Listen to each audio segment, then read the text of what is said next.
దేశ రాజధానిలో పొలిటికల్ పంజా విసిరింది విపక్ష కాంగ్రెస్. ఏకంగా ప్రధాని మోదీ ఇంటిని 100 మంది ఎంపీలతో కలిసి ముట్టడించి సంచలనం సృష్టించారు రాహుల్, ప్రియాంక.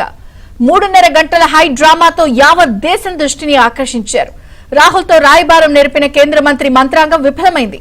చివరకు అన్న చెల్లెళ్ల అరెస్టుతో ఊపిరి పీల్చుకున్న కేంద్రం వరుసగా రెండో రోజు పోలీసు వైఫల్యాలపై పోస్ట్ మార్టం మొదలుపెట్టింది. అటు నీట్ ఎపిసోడ్ ను కాంగ్రెస్ హైజాక్ చేసిందా, లేదంటే ఎన్డీఏ సర్కారే పంతానికి పోతోందా? భవిష్యత్తు రాజకీయానికి నీట్ ఇష్యూ ఇంధనంగా మారుతుందా?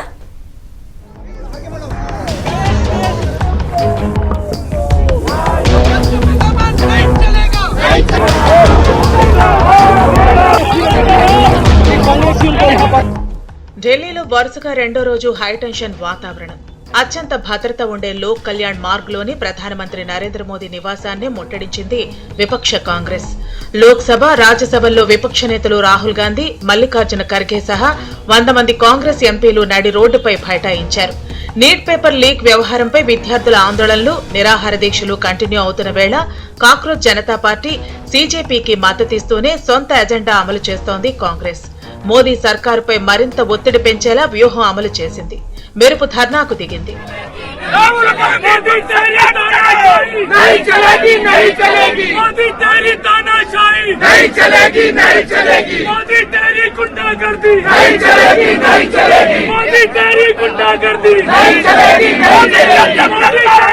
సోమవారం సీజేపీ చేపట్టిన చలో పార్లమెంటు ధర్నాకు భారీ స్పందన వచ్చింది. ఈ సందర్భంగా జరిగిన లాఠీ చార్జ్, వాటర్ క్యాన్ల దాడిలో గాయపడి వివిధ ఆసుపత్రుల్లో చికిత్స పొందుతున్నారు స్టూడెంట్స్.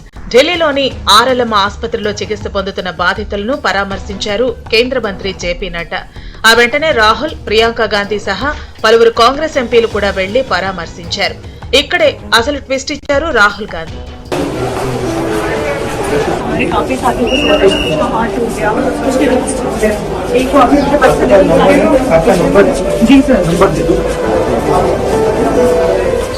ఆర్ఎల్ఎం ఆసుపత్రి నుంచి నేరుగా ప్రధాని ఇంటికి వెళ్లి రోడ్డుపై మెరుపు ధర్నా చేశారు.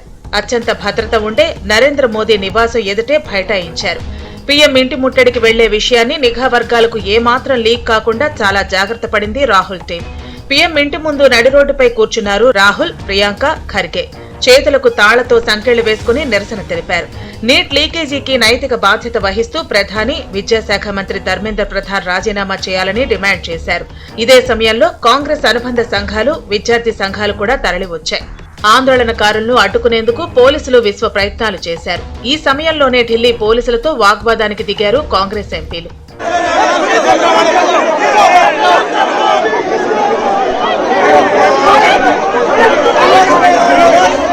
ప్రధానమంత్రి ఉండే ఏరియా లోక్ కళ్యాణ్ మార్గ్.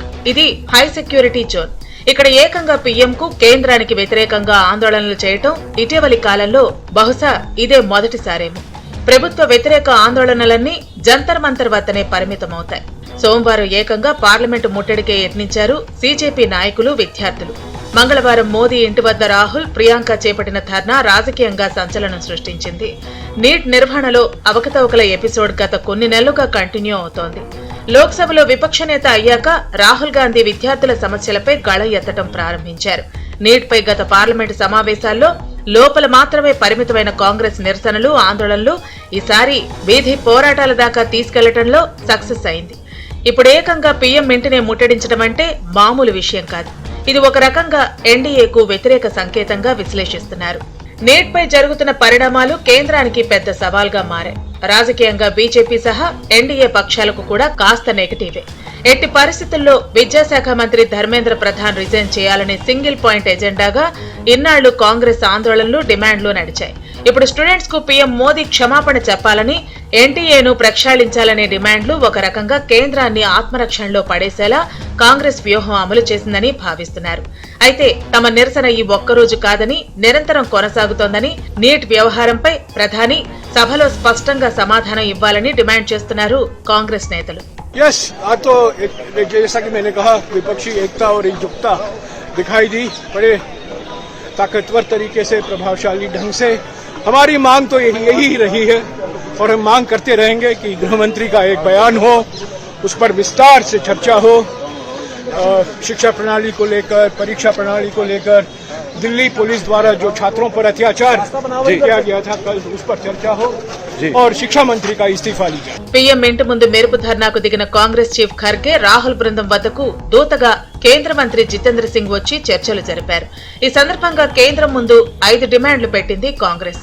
ఇందులో ప్రధానమైంది విద్యాశాఖ మంత్రి ధర్మేంద్ర ప్రధాన్ రాజీనామా, స్టూడెంట్స్ సమస్యలపై పార్లమెంట్లో చర్చించడం, నీట్ పరీక్ష లీకేజీపై కేంద్రం నుంచి సమాధానం కావాలని, సోమవారం ఢిల్లీలో జరిగిన హింసపై సమగ్ర దర్యాప్తు చేయించడం, నీట్ లీకేజీ కారణంగా ఆత్మహత్యలు చేసుకున్న విద్యార్థుల కుటుంబాలకు పరిహారం ప్రకటించాలనే 5 డిమాండ్లను కేంద్రం ముందుంచారు.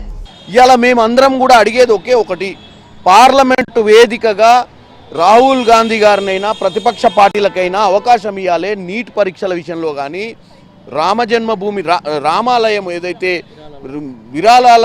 విరాళాలని ఉండి చోరీ ఏ విధంగానైతే జరిగిందో అయోధ్యలో, దాని గురించి చర్చ చేయడానికి కానీ, ఇథనాల్ గురించి కానీ, ఫారెన్ అఫైర్స్ గురించి కానీ ఏది చర్చ చేయకుండా ప్రయత్నం చేస్తున్నటువంటి పరిస్థితి తేటతెల్లమైంది.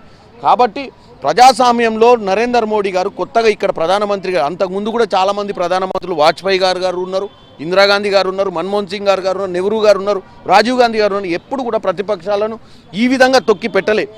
నీట్ వ్యవహారంలో కేంద్రం దిద్దుబాటు చర్యలకు ఉపక్రమించింది. ఈ బాధ్యతను హెల్త్ మినిస్టర్ జేపీ నడ్డాకు అప్పగించారు. గత 2 రోజులుగా ఆయన సంప్రదింపులు, మాట్లాడిన మాటలు చూస్తుంటే ఈ అంశంపై కేంద్రం కాస్త మెత్తబడ్డట్లే కనిపిస్తోంది. విద్యార్థి ప్రతినిధులతో చర్చలకు సిద్ధమని స్పష్టం చేశారు. పైగా చర్చల ద్వారానే సమస్య పరిష్కారం అవుతుందన్నారు జేపీ నడ్డా. అటు ఫస్ట్ టైం నీట్ అంశంపై స్పందించారు పీఎం నరేంద్ర మోదీ. మంగళ్ మిలన్ పేరిట ఎన్డీఏ పార్లమెంటరీ పార్టీ సమావేశంలో నీట్ ఎపిసోడ్ పై మాట్లాడారు మోదీ. పేపర్ లీక్ ఘోర పాపమని, ఇలాంటివి మళ్లీ జరగకూడదని, బాధ్యులకు కఠిన శిక్ష విధించాలని, ఇలాంటి లీకులను నివారించడం జాతీయ బాధ్యత అన్నారని వెల్లడించారు కేంద్ర మంత్రి కిరణ్ రిజిజు. అలాగే పార్లమెంట్లో నిర్మాణాత్మక చర్చలు జరిగేలా విపక్షాలు సహకరించాలని, రాజకీయంగా విభేదాలు ఉండొచ్చు కానీ దేశ భవిష్యత్తు, యువత సంక్షేమం కోసం కలిసి పనిచేయాల్సిన బాధ్యత ఎంపీలందరిపై ఉందని అభిప్రాయపడ్డారు పీఎం. పిల్లలను రెచ్చగొట్టద్దు, తప్పుడు మార్గంలోకి వెళ్లటం సులభం కానీ తిరిగి సరైన మార్గంలోకి రావటం చాలా కష్టం. వారు సరైన మార్గంలో వెళ్లేలా చూసుకోవటం మనందరి బాధ్యత అని ఇండైరెక్ట్ గా కాంగ్రెస్ కు కౌంటర్ ఇచ్చారు మోదీ.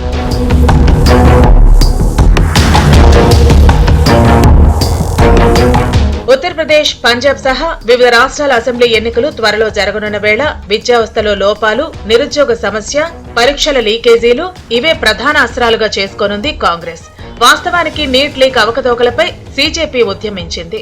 ప్రధాన ప్రతిపక్షంగా ఉన్న కాంగ్రెస్ ఎలాగైనా దీన్ని చేజిక్కించుకునేందుకు ప్రయత్నించింది. పార్లమెంటు ముట్టడి సంచలనం సృష్టించడంతో, దీన్ని హైజాక్ చేసేలా మెరుపు ప్లాన్ చేసి ఏకంగా పీఎం ఇంటినే ముట్టడించడంతో దేశం దృష్టిని ఆకర్షించింది కాంగ్రెస్. అయితే విద్యార్థి సమస్యలపై కాంగ్రెస్ తో పాటు ఎన్ఎస్యుఐ, ఇతర విద్యార్థి సంఘాలు ఆందోళన చేపట్టాయి. సీజేపీ ఉద్యమానికి నామ్కే వాస్తేగా మద్దతిస్తూ కాంగ్రెస్ స్టూడెంట్స్ యూనియన్లతో ఫుల్ టైం ఉద్యమాలకు ప్లాన్ చేస్తోంది హస్తం పార్టీ. అయితే కోచింగ్ సెంటర్లలో మానసిక ఒత్తిళ్లకు గురైన స్టూడెంట్స్ ను రాజస్థాన్లోని కోటా వేదికగా పరామర్శించారు రాహుల్. అక్కడే వేలాది మంది స్టూడెంట్స్ తో ఇంటరాక్ట్ అయ్యారు. ఇటీవల డెహ్రాడూన్లోనూ ప్రైవేట్ విద్యా సంస్థల దోపిడీపై గళమెత్తారు. ప్రభుత్వ విద్యా సంస్థలను బలోపేతం చేయాలని డిమాండ్ చేశారు రాహుల్. ధర్మేంద్ర ప్రధాన్ ద్వారా రిజైన్ చేయించడం ఎన్డీఏ చేతిలో పనే కానీ ఇలా చేయటం వల్ల విపక్షాల ఒత్తిడికి లొంగిపోయిందనే భావన కల్పించేందుకు ఇష్టపడటం లేదు కేంద్రం. దీనికి ఓ రీజన్ ఉంది. గతంలో యూపీఏ ప్రభుత్వ హయాంలో అశోక్ చవాన్ తో మొదలైన రాజీనామాలతో నాటి ప్రభుత్వ ప్రతిష్ట బాగా దెబ్బతింది. ఇప్పుడు ధర్మేంద్ర ప్రధాన్ రిజైన్ ఆమోదిస్తే కేంద్రం తప్పు చేసిందనే సందేశం జనంలోకి వెళుతుందని, విపక్షాల ఆరోపణల కారణంగా మంత్రి రాజీనామా చేశారనే అపప్రదను మూట కట్టుకోవటం మోదీ ప్రభుత్వానికి అంత ఇష్టం ఉండదు. అందుకే ముందు నుంచి నీట్ పరీక్ష లీకేజీ వ్యవహారంలో వ్యవస్థను మెరుగుపరుస్తూ వస్తోంది కేంద్రం. నీట్ 2026 పేపర్ లీక్ పై సీబీఐ విచారణతో పాటు Rajasthan special operations directorate SOG, ఆ రాష్ట్ర పోలీసులు దర్యాప్తు చేస్తున్నారు. అంతేకాదు జూన్ 21న నీట్ ఎగ్జామ్ నిర్వహించి ఈ నెల 16న ఫలితాలు కూడా విడుదల చేసింది. ఎన్టీఏను పునర్వ్యవస్థీకరించేందుకు ప్రభుత్వం 2 జాయింట్ సెక్రటరీలు అనుజా బాపత్, రుచిరా విజయ్లను, 2 కొత్త జాయింట్ డైరెక్టర్లు ఆకాష్ జైన్, ఆదిత్య రాజేంద్ర భోజ్ కడియాలను ఆ ఏజెన్సీకి పంపింది. ఈ సంస్కరణలు చేపట్టడం అంటే వ్యవస్థ ప్రక్షాళన చేసినట్టే కదా అనేది కేంద్రం భావన. हमें ये कहा गया कि आप सरकार की ओर से उनको आश्वासन दीजिए कि सरकार को कोई आपत्ति नहीं है, सरकार तैयार है संसद में चर्चा करने के लिए, नीट को लेकर के भी, उसके साथ संबंधित विषयों को लेकर के भी, जो आंदोलन है उसको लेकर के भी। हमने जब ये बात वहीं पर राहुल गांधी जी के आगे दोबारा रखी तो बोले कि साहब मुझे तो शिक्षा मंत्री का इस्तीफा भी चाहिए। तो हमने कहा साहब अभी कुछ ही क्षण पहले आपसे बार बार जब पूछा गया कि आपका क्या मुतालबा है तो आपने ये कहा था कि अगर मुझे ये आश्वासन दिया जाए कि संसद में कांग्रेस पार्टी को भारत सरकार चर्चा करने देगी या करने के लिए तैयार है तो मैं तुरंत ये धरना समाप्त कर दूंगा। నీట్ లీక్ అవటం, రీ ఎగ్జామ్ అవటం, అడ్మిషన్లు కూడా జరుగుతున్నా దీని చుట్టూ రాజకీయం చక్కర్లు కొడుతోంది. నీట్ ఆందోళన దేశవ్యాప్తంగా సంచలనం సృష్టించింది. ఒక రకంగా విద్యార్థి లోకాన్ని ఏకం చేసింది. బీజేపీ వ్యతిరేక పార్టీలు రాష్ట్రాల్లో స్టూడెంట్స్ ఉద్యమాలకు ఊతం ఇస్తున్నాయి. గత 2 రోజులుగా ఢిల్లీ కేంద్రంగా సాగుతున్న నిరసన జ్వాలలు మిన్నంటిన వేళ 2 జాతీయ పార్టీల మధ్య యుద్ధంగా రూపాంతరం చెందింది. మరి ఈ ఎపిసోడ్ పై సుదీర్ఘ రాజకీయ అనుభవం ఉన్న ప్రధాని మోదీ దీనికి ఎలా ఎండ్ కార్డ్ వేస్తారనేది ఉత్కంఠ రేపుతోంది. పబ్లిక్ ఇష్యూగా మార్చి రాజకీయంగా వాడుకోవాలనుకుంటున్న రాహుల్ నీట్ మంటలను దేశవ్యాప్తంగా ఎలా రగిలిస్తారనేది కూడా ఆసక్తి రేపుతోంది.